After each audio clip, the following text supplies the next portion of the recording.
cards, right? They're not going to see those. Oh, they can see you right there. Yeah, okay. What's up, guys? Ryan Holland here with Real Breaks, getting ready to dig into a fun and exciting break at the National, the 41st, I think. 41st 40 a lot, yeah. National.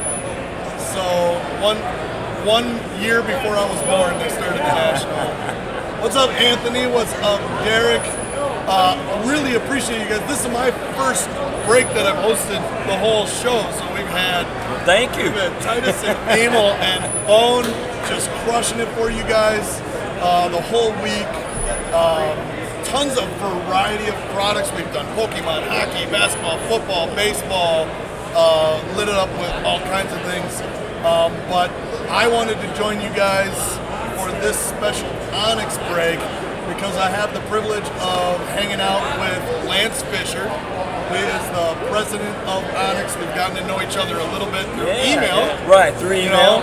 Maybe some text here and there. Yeah, a little bit. So this is really kind of an opportunity for us as a dealer to meet with manufacturers and meet with our distributors and things like that, which is what I've been doing for most of the show, making the rounds, networking, figuring out avenues to get more products for you guys so that we can keep this show going. We're going to rip a little Onyx vintage. We've got 2 cases on the table, so I just need one of you guys to pick top or bottom case, and we will get rocking with this break. So, Onyx vintage, 24 boxes, 2 autos a box, wide variety of prospects, and you know, the occasional all-stars, you know, in there, but it tends to be a little bit more prospect. It does. On this. It does. Can you tell me a little bit about the background of this product? How long have you been making the product? Right. How did you decide to do cards? You know. Yeah, no. It's a great question. When we first started Onyx, the last thing we were going to do was start cards. In fact, a graphic designer of mine that was kind of doing our website and so forth was like, hey, we really need to do cards. And I thought he was out of his mind. I'm like, oh no, we're not doing cards. We're going to stick to memorabilia. Seems like there's good demand there and everyone will be happy. And starting a card company is not cheap. So, and especially when you've got, you know, the big manufacturers out there that got that kind of base of fans and customers and so forth. So there was a big push, more push, and I was like, all right, you know what? We'll do a little tester set. This was about 10 years ago, and we advertised it in Vegas during called the Vegas Summit. And people really liked the design and the on-card autograph. So we're like, all right, well, we'll move forward and do a set. And it wasn't the best, but it was a good start. And from there, we got better and better and better. And here we are today. Awesome. So, on-card autographs is something that we love about this product. You know, I mean, it seems like the easy route to go stickers. We've seen some people who have done on-card autographs in the past change to stickers, especially during the last 2 years with trying to navigate COVID and things like that. Can you talk a little bit about how the last couple of years have affected you trying to track these guys down and get them to sign and everything like that? Yeah, you know, the whole sticker thing, I understand why the manufacturers do stickers. It is easier. Redemption. Oh yeah, very Francisco Alvarez, nice prospect. Nice. And we have that in-house, by the way, so you will not be waiting very long for it. They're all of ours. But yeah, so the stickers is really more if we want to prolong, I guess, the autograph of that particular player for years. To me, if you have the right foresight on who you want to bring in without oversaturating a particular player, that's where we're going to take. Now, on top of the fact that, you know, the on-card looks better. Over time, the sticker autographs fade. I've got some older ones from early 2000s that are almost, they're gone. You can barely see them anymore. And I'm not keeping them in the sunlight. So it's a little bit scary in that sense of how long are those autographs really going to be able to last on that material that we put them on. But we're all about on card. We're not going to deviate from that. It's not as difficult in the sense of whether you send someone stickers or the cards. We just finished up our signing with Spencer Rattler, and while we were doing that, he's like, man, these are so much better than doing the stickers. Because I'd rather do these all day than stickers. So it's not the athlete that prefers the stickers. It's really, well, I think you know where I'm going with it. Yeah, exactly. Armando Cruz, Christian Robinson. Now, naturally with prospecting, there's just this huge market overseas, but international. Oh, right. International, Latin American prospects, the Dominican, things like that. Yeah. How do you navigate that? So to me, it's like, oh yeah, the kid from Boston, we're gonna go get his autograph. Right. You know, how do you navigate these international guys? Man, it can be a challenge. We're fortunate enough to have incredible relationships with a lot of the agents that have some of the top Latin prospects. And because of that, and because of their background and experience, they help us navigate that, weather that storm, I guess you could say. You know, a big challenge is obviously getting, you know, the kids that are in the Dominican Republic, getting them the cars, making sure they come back in one piece or many pieces. And it really comes down to relationship that we got and talking about who's coming up, who's next, getting the on-car, like Jason Dominguez. His agent was like, you know what, Jason's done signing autographs. And I was like, oh man, you know, can we at least get one more product with his autographs? And because of the relationship that we've got with him, he's like, you know what, for you, Lance, we'll go ahead and do it. And now Jason's actually turning a corner on maybe doing autographs again. Okay. So I thought he had to rest his hand. He had to rest his hand, man. He's getting killed. So yeah, but yeah, the waters can be a little bit murky, but we seem to have navigated them pretty good. Well, and one observation that I'll make is, like Armando Cruz, you're locking down some of these guys before license holders. Oh yeah. Right? And so we get to see, He's 2 years away. So you're locking them down before we get to see them in Bowman, which a lot of times is before most collectors know who they are. Right. Because what I've learned is a big part of the prospecting market doesn't know who anyone is until they see what their cards sell for on eBay. Right, their first licensed card. No, you're right. You know, it's funny because a couple guys were in this product, like Felony Celestine, Roderick Reyes. A lot of people don't even know who he is, and it's funny because I get a lot of people say, Lance, who's the next name that I should really keep an eye on that I might be able to get at an affordable price? Right. Roderick Reyes. Man, that is the number one. That's the guy you like. He's the guy, man. He's going to be a January 2nd. I think he's number 2 on the Baseball America prospect list. He's going to be a Yankee. Man, I think you find his card. We're the only ones that got him signed. Man, he's the one. Those are big pulls before. Yeah, I mean, a lot of these guys. Henry Rojas. Yeah. No license Another card. one, right. Manuel Beltre. Yeah. No license card. I mean, you're just locking these guys in early. Patience. So Roderick Reyes is owned by Anthony Barrett. So we did a random. Yeah. So Anthony's watching here. Nice. So let's see if we can pull Roderick Reyes. Anthony, listen, right now you may not think you got a good name there, but I'm telling you, it's a great name. So if we pull any, you should be pretty happy. Just be patient. Be patient with some of these names. Well, the beautiful thing here, in a 24-box case with 48 autographs, you cram a ton of content into a case at a price point that really no one in the industry touches. How can you even do that? I mean, we see price points all over the board, right. And you know, this Onyx Vintage is kind of, I don't know, do you consider it like a base or a, you know, your base product for baseball? Yeah, I would, right. Because you've got the premium. The premium, and then what's the Onyx and Terra relationship. So that's the really high end one, right. In fact, somebody stopped by the booth today.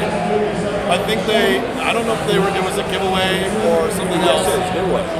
He came and he showed up with Terra, maybe Fladberger Senior. Did you have a senior sign? Yeah.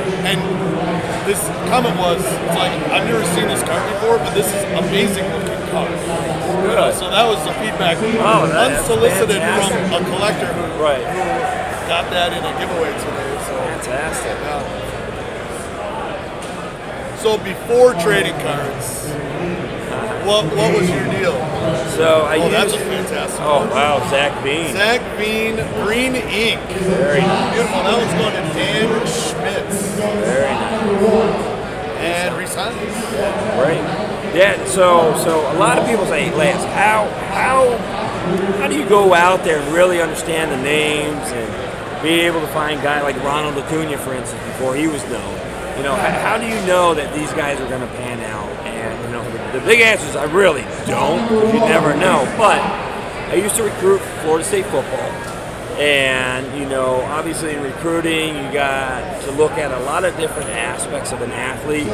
And it's not just the physical attributes, but you got to look at the mental piece too.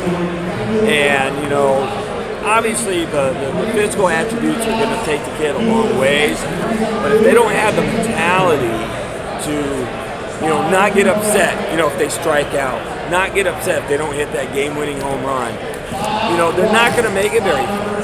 So that was one of the things that I took away from, you know, from FSU in the football aspect, and brought that to the baseball and now football and basketball as we expand.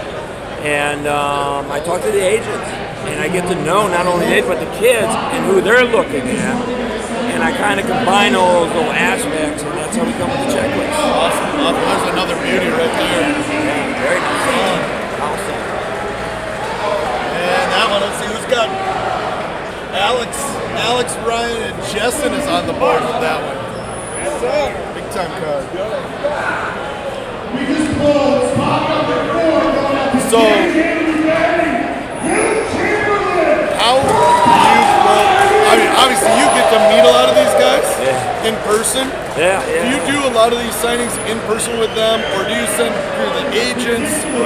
Tell us how the actual signing process works. We see a lot of times, signed in the presence of a witness, or something like that. Tell me how you do it. No, I always like to be there as much as I can. It's not always possible. You know, it's a good mix of where the agent will do the signing and take pictures. I'll be there, like in Arizona during spring training. That's a big one for us, Florida. And basically, I'll sit there and I'll chat away. You know, with the Latin guys, a lot of them are starting to learn English more and more and more. And, you know, they communicate. And I think not only does the presence of being there, excuse my voice, been talking a lot, so if I get some squeaks, not because I'm maturing. It's, you know, really it's building a relationship with the player.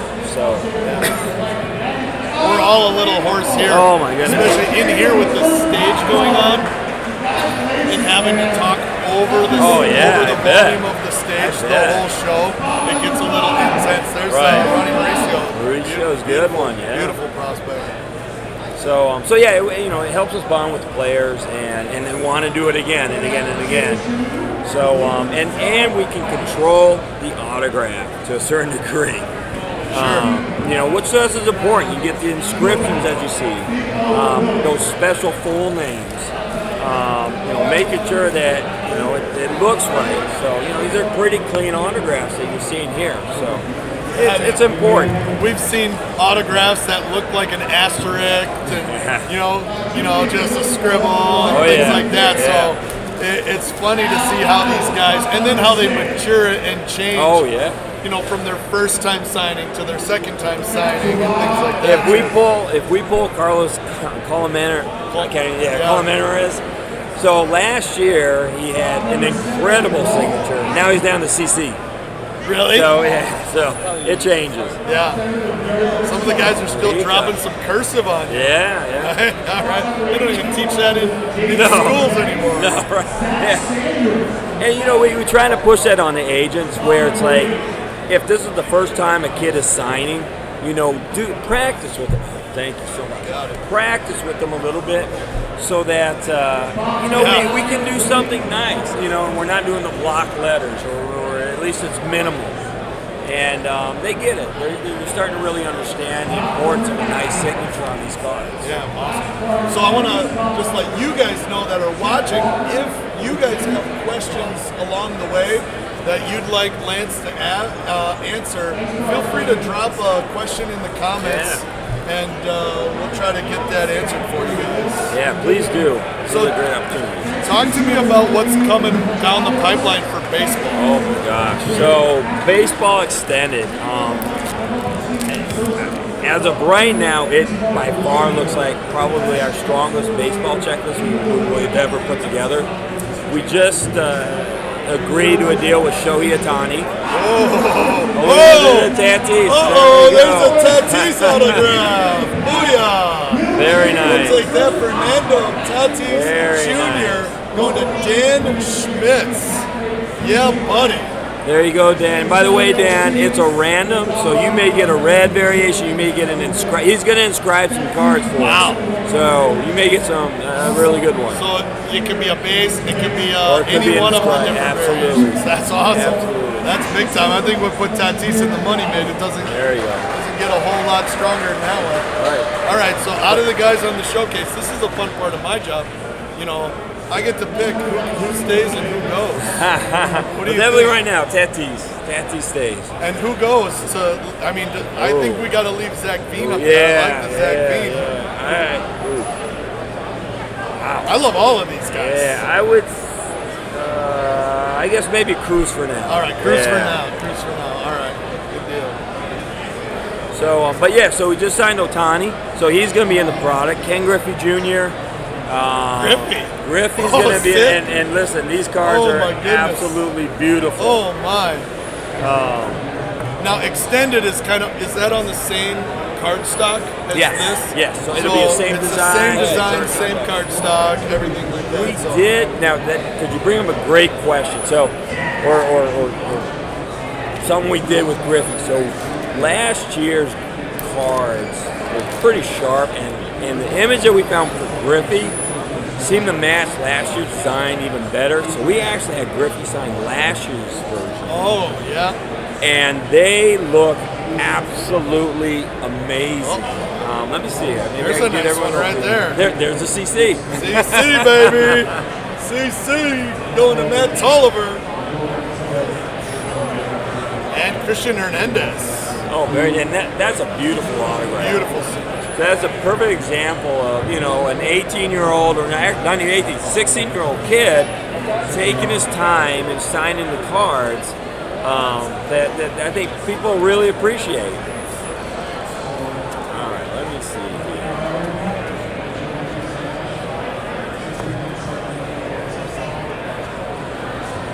Andrew Nags is in the house. What's up, Andrew? Are you coming in here and razzing me, man? Yeah, I know. I haven't done any breaks yet for the National. This is my first one, but this is an important one. I get to do the fun breaks now. Yeah. That's hard to see. That's a little preview. What the extended Griffey will look like. Okay, cool. Can we show that on camera? Yeah. Let's see if we can get that to show. You guys are getting a little sneak peek of the Ken Griffey Jr. autographs from Onyx Vintage Extended. And what kind of ballpark time frame? Can you narrow it down to a month? Yeah. Oh yeah. So it looks like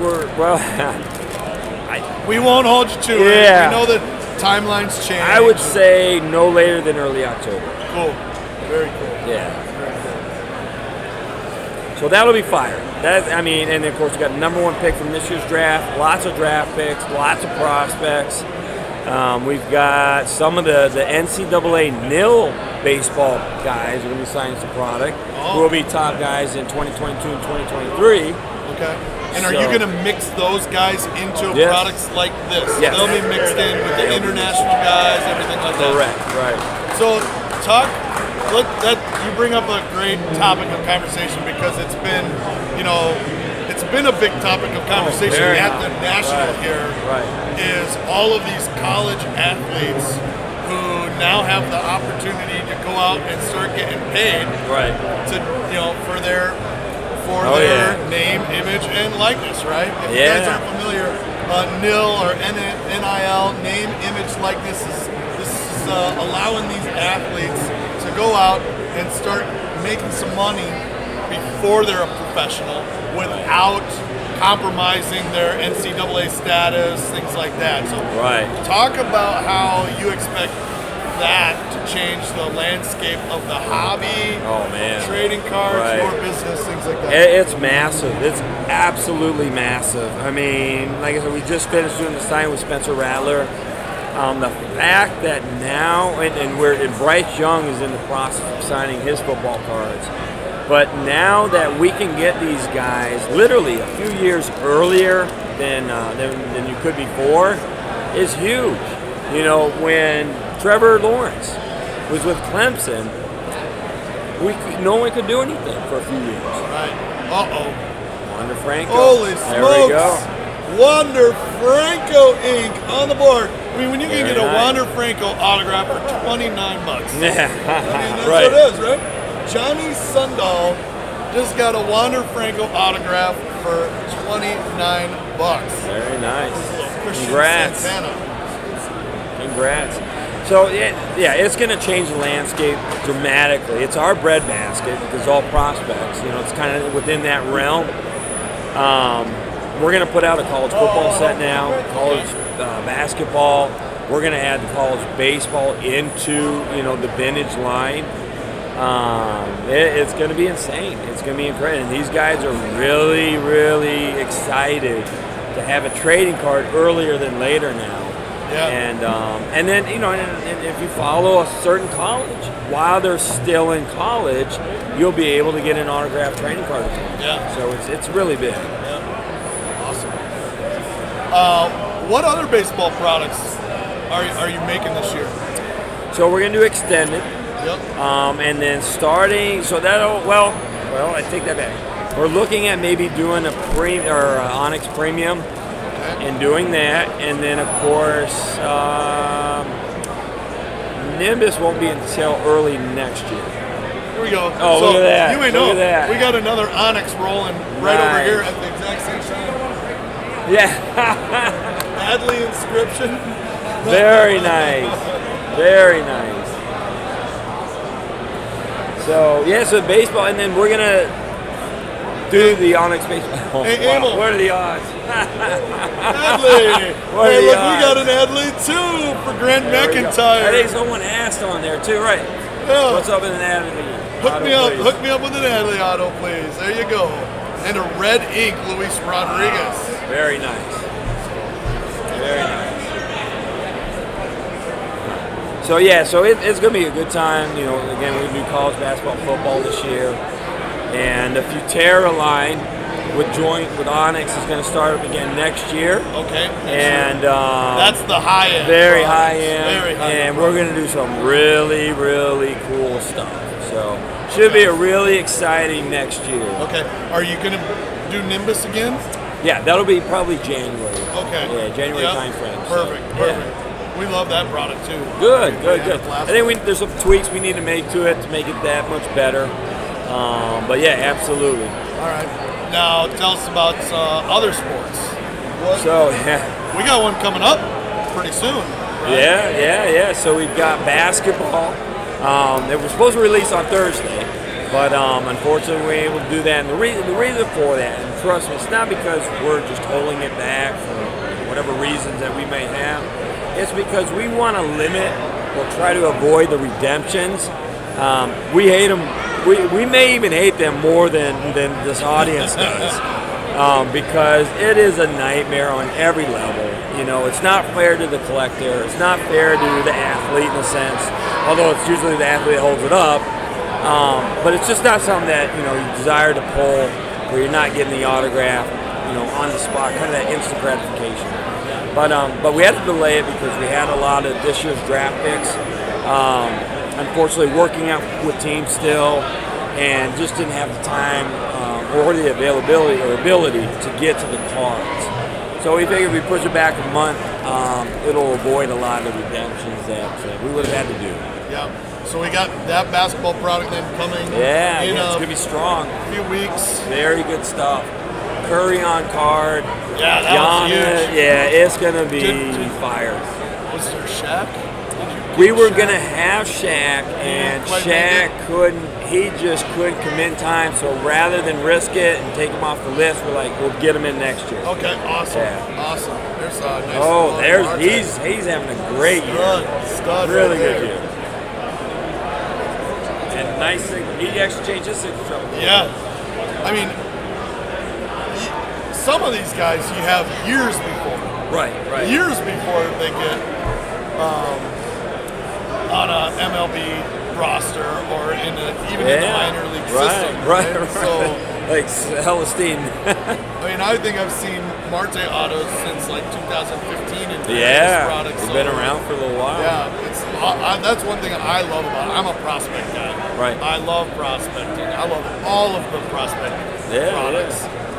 But to me, this is a card, that I know there's a lot of buying and selling and flipping and stuff like that. To me, it's like this goes in my special box PC, and then it just kind of marinates for a little while. Hey, it's smart. It's smart. I mean, think about like Acuna.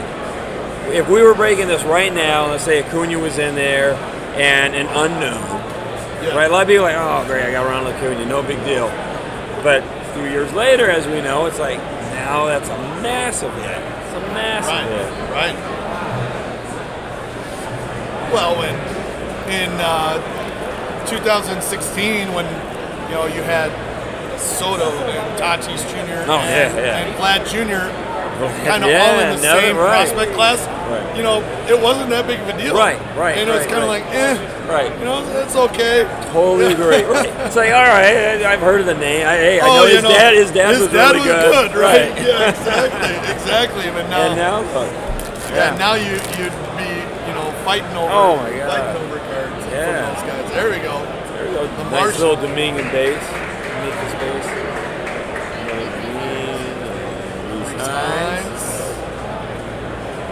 Susana. So that's a name I don't know. He's a guy that's still. I think he's a January 2nd guy. Is he? And he's up there, and he's top. I don't know. He's top 10, maybe top 20. So he's definitely one to keep an eye and put in a shoebox or whatever, and keep him. Yeah, awesome.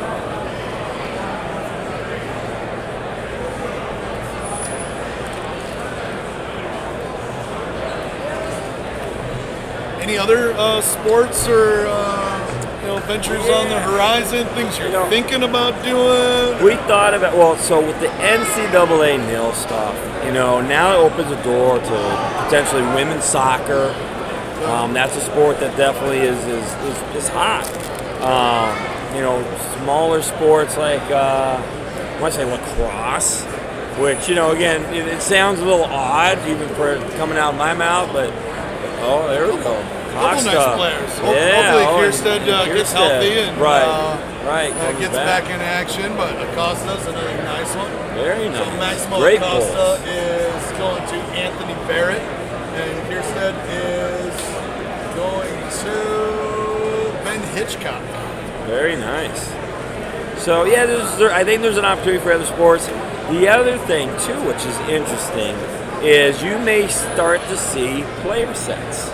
Oh. And depending on how premium you want to go with it, some of these guys, especially in the college, and just to feed off of that, the University of North Carolina is actually the first school that's going to individually license their logos. Oh. So for a set like that, you'll not only be able to work a deal with the school on the logos and imaging rights, but then you get the player And now it doesn't become this exclusive challenge anymore. So a company like mine or Leaf could go out there and do something that I think a lot of people have been asking for. Yeah, yeah, absolutely. So it should put a little twist on the Giants. I mean, I think collectors have a love-hate relationship with exclusive licenses. Right. You know, I hear all the time, it's like, man, I wish these guys had a license. Yep. But, you know, along with that comes challenges of, man, these licenses are probably expensive. Very expensive. I don't know how much they are, but more money than I have probably. Yeah, very expensive. And it's like, you know, that can change the dynamic of the product that you make. Absolutely. At the same time, as far as production volumes, costs of the product, and things like that. So the aesthetics, everything. I mean, is it safe to say that if there was a license here, that we wouldn't be having $29 a spot, or we wouldn't be having all of these top name guys in almost every case that you're getting regularly? Yeah, it would be tough. It would be tough because you'd have to factor in that cost. Granted, you know, it would look nicer. So it's kind of that, you know, what would you rather have? The logo, which I agree some people would, or the on-card autograph of Tatis or Franco, or, you know, the other guys that we've got in this product. So it is kind of what do we have to sacrifice, you know, in order to keep the cost reasonable. And I think it's mandatory to have products in all of those slots. Yeah. Right. Yeah, I mean, because if everything was licensed, then it would be a lot different collector's landscape. Well, it would. It might be like the early '90s again. Right. You know, with the Donruss and the Fleer and Sport Flicks and Wild Card, and, you know, all these other things. So, do you talk about production runs at all? Is that something that you is? We usually don't share exact numbers, but they are low, especially comparing with other, you know, larger manufacturers. But, you know, at the same time, we like to keep the value, and we don't like to burn out the athlete too. Like, Sure. You know, we're back here with Spencer, and, you know, you could see, you know, he's grabbing his wrists and he's getting sore, and the signature starts to get sloppy. Right. So for the guys that don't know, Spencer Rattler, Oklahoma. Probably right, the #1 future first rounder for sure. Future #1 overall. Good chance for #1 overall, and potential highest. Sound like Ryan. I'm Ryan. Jason Weiss. Jason. Hey, good to meet you, man. Thanks for stopping over. Yeah, man. You gonna rip some of that? Yeah, man. Awesome. Yeah, you hook me up. Good number. Sweet. I look forward to seeing what you hit. Yeah, I'll let you know. I'll hit you up. All right, thanks, Jason. But yeah, absolutely. It's you know, it's a big one. It's a big one. Oh, there you go. That's a nice one. Nice. Eric Pena. That's another one to sit on. Fantastic card. Yep. Absolutely. Eric Pena is going to Zach, Tyler, Andrew, and Randy Arozarena is going to Matthew Andres. So talk to me about the different color autograph scheme and how you settled on that and how that works in this product. Yeah, so I actually got a funny story on the color scheme in this product. So typically, for those especially that are familiar with our product, blue is always base. And when we first started, I think it started like at 200 for blue that we would do on the signature, and then 50 green, 25 red, and 5 black. And then of course we have the inscriptions that vary anywhere from 5 to 10 to 15, maybe even sometimes 20. So with this product, as we saw, I think a couple, we've seen some purple variations. That was a mistake. It was. So that was a mistake, and I think it threw a lot of things off. So the back of the card, my graphics guy, and it didn't get caught in time, had decided to do some purple to say, hey, let's mix it up a little bit without talking to me first. And so there's purple in this product, but there will not be purple in the future. That's funny. So you can see on the back of the card, blue is out of 325, purple out of 100. 100, right. Oops, right, exactly. Red out of 50 and black out of 25. Now what's the green? We've seen some greens. Right. So if you see a purple one, you're not going to have a green one for that player. Gotcha. And if you see a green one, you're not going to have a purple one for that player. Gotcha. So that's only in That's this how it product works. is the difference. Okay, cool. Hey, you know, those unintentional Listen, errors, you know, those. They might be worth something more in the future. Down the Right. road, you never know, right? It's the only time they did purple, you know. Remember that one time? That's it. So yeah, I'm actually glad that I can clarify that with you guys because that question has definitely popped up. Awesome. So Lance or Jared watching brought up the XFL. Right. You know what? That's a great question. It's possible. You know, in this environment that we're in today, man, the growth is. Listen, we were doing. There you go, Roderick Reyes. Keep an eye on this kid. He's something special. You heard it. This guy knows these guys long before almost everyone else on the planet. So. His upbringing, great parents, great head on the shoulders, and the talent's undeniable. Oh, there's another Hester. And a Christian purple. Oh, there's a purple autograph. There we go. Purple. So yeah, so in this environment, I think expansion in other sports is definitely possible. Lost my thought on where I was going with that, but the XFL and I think there was another sport. Oh, I'm sorry, UFC. So we were actually dabbling in UFC years and years ago, where we had what's his name, Johnny. I don't know, his Big Rig was the nickname. I'm not a UFC. I'm not either. But we had the opportunity to get Khabib, and I'm not even trying to say his last name, who's one of the biggest UFC guys. And the deal was pretty much done. And we decided that, you know, I don't know how we're going to move this. And it would have been the earliest Khabib card out there by years. Yeah. He was an unknown. But we were learning, like, this kid had a lot of talent. And I think at the time he was like 10-0 or 8-0 or something like that. And we dabbled in the idea, and we did. And now we're like, man, we probably should. Oh, sure. So, yeah, so you just never know. In this market, it almost doesn't matter what the sport yeah, is. it's right crazy. now. It's crazy. Bonkers. Right. Everything is Johnny just Hendricks, yep. going crazy.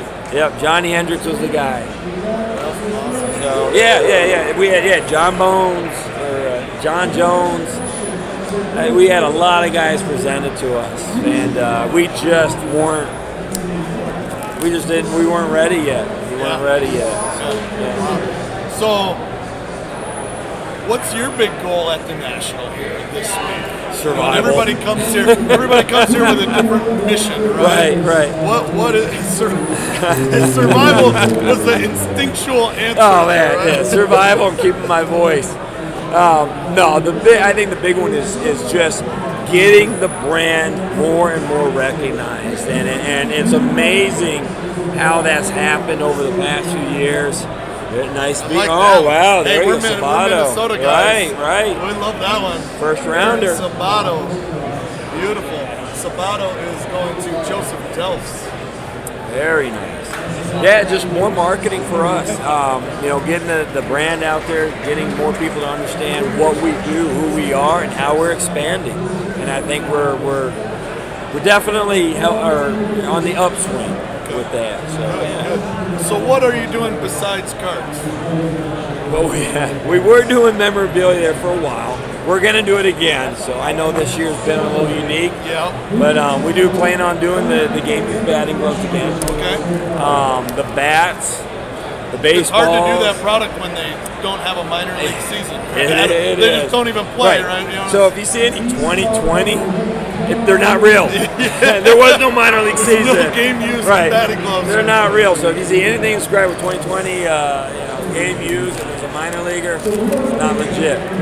But yeah, we plan on bringing that back now that the season's up and running, and yeah, we'll bring some memorabilia products back to the group. So here's a question, and you touch on it a little bit, right? Right. It's a good timing because Yeah, we got they've one. got one, right. So let's see who that redemption is. Ed Howard, great. There we go. Great prospect. Great. The Cubs have really bolstered their prospect this week, Yes, haven't they? yeah. Kevin Alcantara is one of the big ones that they added. So they've been kind of on a tear with prospects. So talk to for Dan Schmitz and these guys. What's the process for redemptions? How long does it last, and why? Well, we know, unfortunately, we have an idea why. It's because the players don't return the cards in time. Now, if we've got the card in-house, usually the redemption turnaround time is about a week, 2 weeks max. If we don't, it just depends when the player gives us the cards back. Now, Ed, we've got in-house. We got his not too long ago, so we'll turn that around almost immediately. So the good news is we'll get it, turn it, and you'll have it back quick. And if you follow social media, you'll see people bragging about like, oh wow, I sent my Onyx redemption and I got it 4 days later. So and that's because we had the cards already. So it just gives you a little idea of how quick it goes. We try. I don't want to sit on them. If I'm a collector, I would rather not have. I would like my card as soon as possible. So Dan says he's got a Howard that's been out probably from when the product came out. So now they're in. Now they're in. And now they're in, and as soon as we get back, we're going to start shipping them out. They'll be going right out. So there you go, Dan. So it's waiting on Ed to get those back in, and boom, there they go. So awesome. Very good. You know what? I don't know. I've been asking Wanderer's agent for a long time when we're going to get those cards back. I was told, because I said that question would come up in the National. And he told me, I guarantee you'll have them before the end of the season, which isn't the best answer. He said, good chance within a month. So if that happens, we're gonna put it on a tweet. So we're like, hey, we finally got Wander redemptions back. So that would be the answer to that. Do you find, this maybe the last question. This is kind of a weird question. Is it harder, easier to get guys to sign when they're playing well, when they're playing bad? Like, does how they're playing affect their willingness to do like extracurricular activities? A little bit. A little bit. Because they're having a rough month. Perfect example. Spring training. So we were gonna, and I'm not gonna name the player, but we were supposed to do the signing that day with the player. And it's not really his playing, but he hurt his shoulder. He was so distraught that he was like, I don't want to sign anything. I don't know if I ever want to sign anything again. So it was just that mental. And we were like, oh, great. So what do we do now? And of course, that led to a redemption. And maybe people will be able to narrow down who this is. But it does affect it. Just that mental aspect. Absolutely does affect it. What their capacity is to do things other than what their real, pure mission is, which is to perform on the field. So absolutely. Great. Well, Lance, that was a fun break. We had some sweet cards. I really appreciate you hanging out. I'm going to go back through. We always do a little recap at the ends for the guys that just want to skip to the end. They probably won't do it in this one because they're going to want to hear everything that you have to say. So if you are fast forwarding to this point just to watch the recap, go back and watch the whole thing since Lance is here. It's not just me talking the whole time. They'll skip me, but with you, they can watch the whole thing. So I really appreciate you. Thank you for having me on. Hanging out with us, talking to us about your product. Absolutely. We're all looking forward to the future releases. And look forward to having you back. Appreciate it right now. It was great. Anytime you guys want to have me on, man, I'm all down for it. And especially with basketball, it's our first year. Can we come and hang out with you at spring training sometime, maybe? Oh my God! It is an experience that you'll never forget. But would love to have you guys down. Awesome, excellent. Thanks, Lance. Appreciate my friend. Appreciate you. All right, thank you, everybody. Thank you for the support. All right, thanks. All right, guys, there you had it.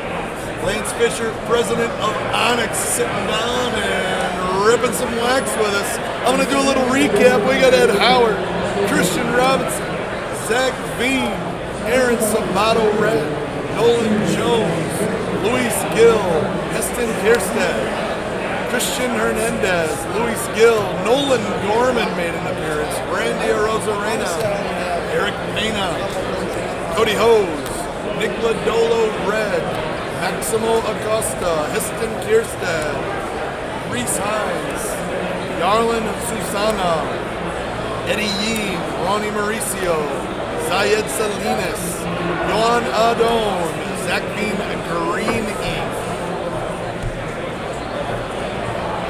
Luis Rodriguez Red, Christian Robinson, Christian Santana, Juan Carlos Negre, Carlos Colmenares, Christian Hernandez, Johan Adon, Armando Cruz, Reed Detmers, Alexander Mojica, Francisco Alvarez. That is Hencris Olivares, Gilberto Jimenez, Elcris Olivares again, Feldin Celestin, Reese Hines, Manuel Beltre, Yendry Rojas, Gilberto Jimenez. And our showcase got a little Noel V. Marte. Noel V. Marte is going to TJ Wallish. We've got Robert Paulson, green and blue inks. Paulson is going to Alex Ryan Jessen. We've got Adley Rutschman making an appearance, going to Grant McIntyre. Wander Franco, redemption to Johnny Sundahl. He's hopefully signing any day now, right? And our money mid hit of the break, Fernando Tatis Jr. redemption, going to Dan Schmidt. That was a fun one. I hope you guys enjoyed hanging out with Lance and hearing what he has to say about the hobby and about trading cards and the journey that Onyx has been on. We've got another fun break coming up here in just a couple of minutes. We have got our legendary mixer with 2011 Topps Update, 2000 Bowman Jumbo Jumbo Football, and 03-04 Topps Bazooka Basketball. So come on back and hang out while we rip some epic boxes, chasing some big time cards. Appreciate y'all. We'll see you soon.